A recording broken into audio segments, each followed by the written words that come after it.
presumir que todas as pessoas estão fraudando a Previdência Social. Como eu disse, para os demais segurados, basta você ter a condição de segurado no momento do óbito, né? Então, na classe 1, nós tivemos também uma mudança. De todas as mudanças da medida provisória 646, essa aqui veio para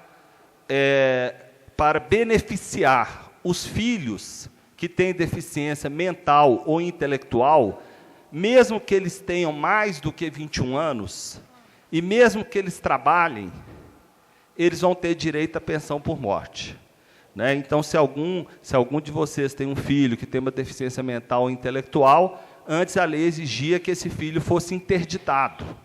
Então, não passa mais a exigir essa interdição desse filho que tem algum problema de ordem mental ou intelectual. Ou, por exemplo, uma perda cognitiva, alguma deficiência, uma doença como esquizofrenia. Então, essa pessoa, mesmo que tiver, esse filho, mesmo que tiver mais do que 21 anos, tá? Quando o pai falecer ou a mãe falecer, ele vai ter direito à pensão, ainda que ele trabalhe. Então, essa foi um avanço na legislação. E também os filhos com deficiência grave.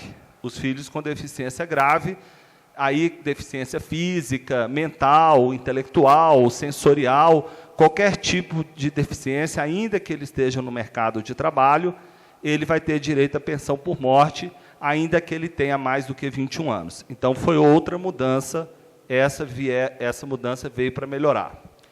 Uma outra mudança aqui, que a 664 havia estabelecido e que gerou uma grande polêmica. Voltar a pensão a 50%. Isso seria um retrocesso absurdo, porque essa norma havia sido extinta em 1991, então, lá desde 1960, com a Lei 3.807, a pensão era 50% para o dependente, mais 10% para cada dependente. Tá? Então, se você viesse a falecer, você tinha deixou uma viúva, essa viúva receberia 60% da sua pensão, da sua aposentadoria. Se você tivesse um filho, 70%. Se você tivesse 2 filhos, 80%. Quer dizer, para cada filho ou para cada dependente, acrescentava 10% para a pensão. Isso modificou-se em 1991, passou a ser 80%, e em 95 passou a ser 100%. Então, se alguém morre, deixa a pensão no mesmo valor para o cônjuge, para o companheiro, para a companheira, para o filho até 21 anos, para o filho inválido, enquanto ele ficar inválido, etc. Por incrível que pareça, para o nosso estarrecimento, a Presidente da República editou a essa 664, voltando àquela regra dos 50%, mais 10% para cada dependente. Então, todos os óbitos que ocorreram a partir de 1º de março de 2015 passaram a ser regidos, as pensões passaram a ser regidas por essa nova sistemática. Ou seja, se alguém ganhava uma pensão de R$2.000 e deixava uma viúva, ela passaria a ganhar 60% daqueles R$2.000. Havia aí uma garfada de 40% no valor da pensão. Isso não prevaleceu, graças a Deus, porque isso reforçou esse caráter de proteção, de solidariedade que eu havia falado da Previdência Social, né? Eles falam muito que a Previdência é deficitária, só que isso é uma grande falácia, é uma grande mentira. A Previdência, só no ano passado, se formos olharmos tudo que nós, principalmente a Previdência que arrecada e os benefícios que são contributivos, nós tivemos um superávit de mais de 15 bilhões de reais.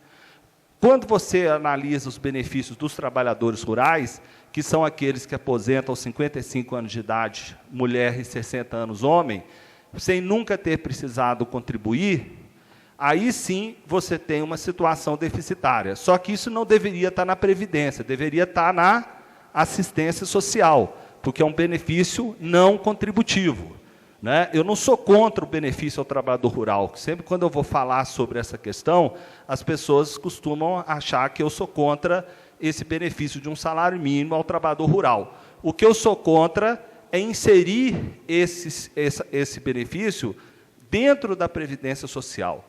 Quer dizer, isso deveria estar em outro modelo de proteção social, em outro sistema de proteção social, que não seja a Previdência, né? Como o seguro-desemprego, por exemplo. Tá?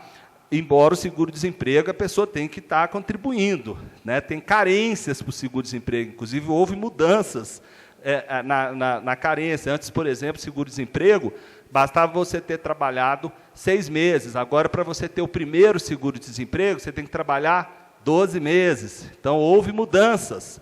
Mas agora, em relação ao benefício do trabalhador rural, gente, ele custa para o Brasil, por ano, 65 bilhões de reais.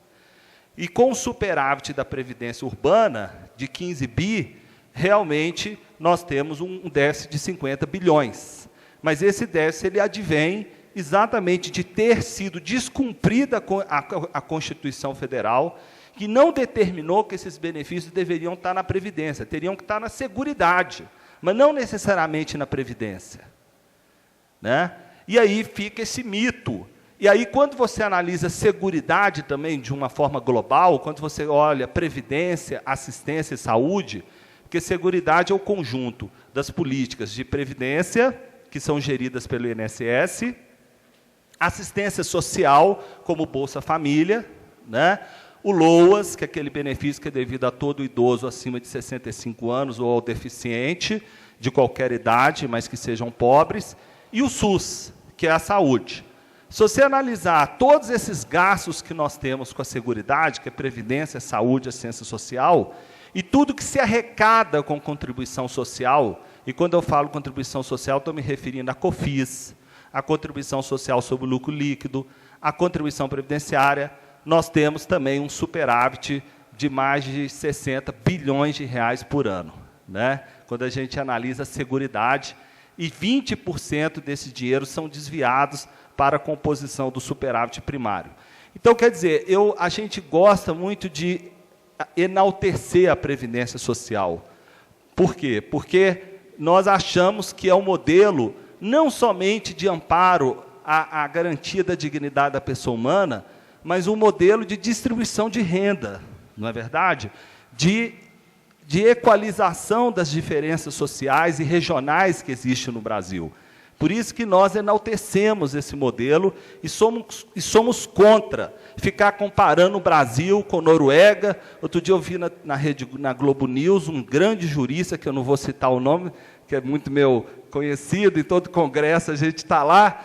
Eu acho fantástico o sistema da Noruega. Eu falei, poxa, mas que Noruega? Vai olhar, a Noruega tem um dos maiores IDHs, Índice de Desenvolvimento Humano do mundo, uma das melhores distribuições de renda do mundo, uma das maiores expectativas de vida do mundo, né? Eles tiveram lá o modelo deles, muito distributivo no passado. Nós só tivemos esse modelo com a Constituição de 88. Antes, o trabalhador rural era tratado como um zero à esquerda pelo sistema de proteção social.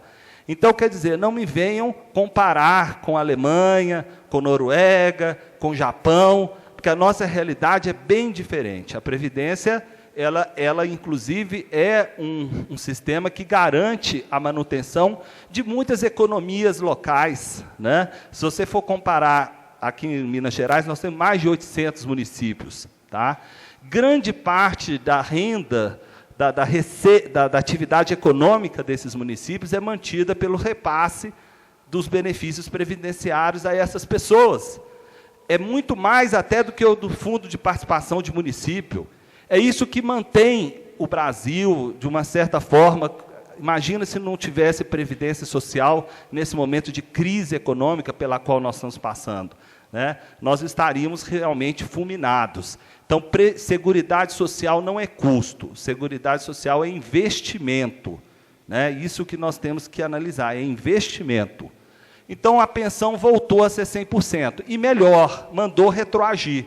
Então, todo mundo que teve a pensão concedida após março de 2015, terá o benefício recalculado para 100%, e isso é muito interessante, né, doutora Lília? Porque quando a gente fala na desaposentação, melhorar o benefício da aposentadoria também melhorar a pensão da sua viúva, da sua esposa, do seu esposo, quando você vier a falecer, né? Querendo ou não, a gente tem que falar nisso, né? A morte é um evento a que todos nós estamos sujeitos. Então, na medida em que a pensão, a aposentadoria melhora, a pensão, por via de consequência, também vai melhorar. Agora, nós tivemos uma mudança que realmente essa nós não conseguimos derrubar, né? Eu até tive participando de um movimento muito grande para essas mudanças, através do IEPREV, Instituto de Estudos Previdenciários. Isso realmente prevaleceu. Eu não acho essa mudança de todo injusta. A pensão, ela não, mas é um retrocesso.